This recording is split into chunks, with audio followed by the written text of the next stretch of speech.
Hi అండి, అందరికీ నమస్కారం. ఈరోజు పచ్చి రొయ్యలు తెచ్చుకున్నానండి, కేజీ 200. ఇవి ఈరోజు పాలకూర పచ్చి రొయ్యలు చేసుకున్నామని. చాలా టేస్టీగా ఉంటుందండి. ఇదిగోండి పచ్చి రొయ్యలు ఒలిస్తే కేజీ తెచ్చుకుంటే అర కేజీ అవుతాయండి. అవి పచ్చి రొయ్యలు చాలా టేస్టీగా ఉంటాయి. లవంగం, చెక్క, కొబ్బరి పౌడరు ఇవన్నీ మిక్స్ చేసుకుని పక్కన పెట్టుకోవాలి. ఉల్లిగడ్డ, అల్లం, ఎల్లిపాయలు, టమాటా, పచ్చిమిరపకాయ ఇవన్నీ కావాల్సినవి. నేను ఓల్డ్ సాంగ్స్ వింటూ ఏదైనా పని చేసుకుంటూ ఉంటానండి. సాంగ్స్ మ్యూజిక్ వింటుంటే ఎంత పని చేసినట్టు ఉండదు. అందుకోసమని యూట్యూబ్లో పాటలు వినుకుంటూ పని చేసుకుంటాను. ఇదిగోండి రొయ్యలు వలిస్తే అర కేజీ అయినాయి.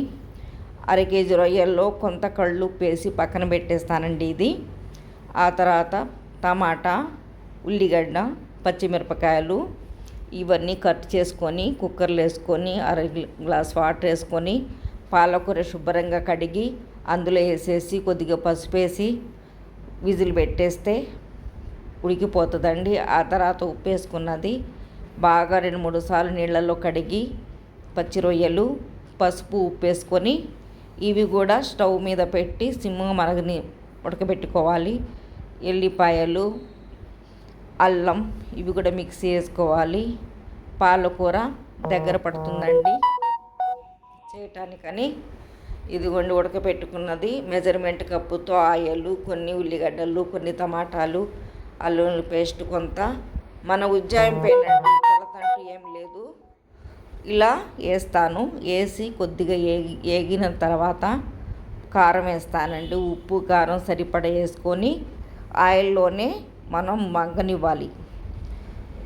ఫ్రైలా కాకుండా ఇటు కర్రీలా కాకుండా అలాగా నూనె వచ్చేలా మగ్గనిచ్చి ఉప్పు వేసుకొని ఎనుపుకున్న పాలకూర ఒక బౌల్లో వేసేసుకొని ఇది కూడా దగ్గర పడిందండి.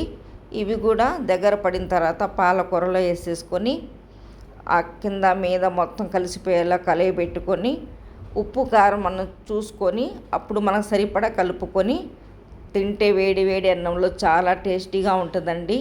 మీకు కూడా నచ్చితే ఇలా ప్రయత్నం చేయండి. మీరు మీ పిల్లలకి ఇలా కూడా వండి పెట్టుకుంటే పిల్లలు బాగా తింటారు. పాలకూరలో మంచి పోషకాలు ఉంటాయండి.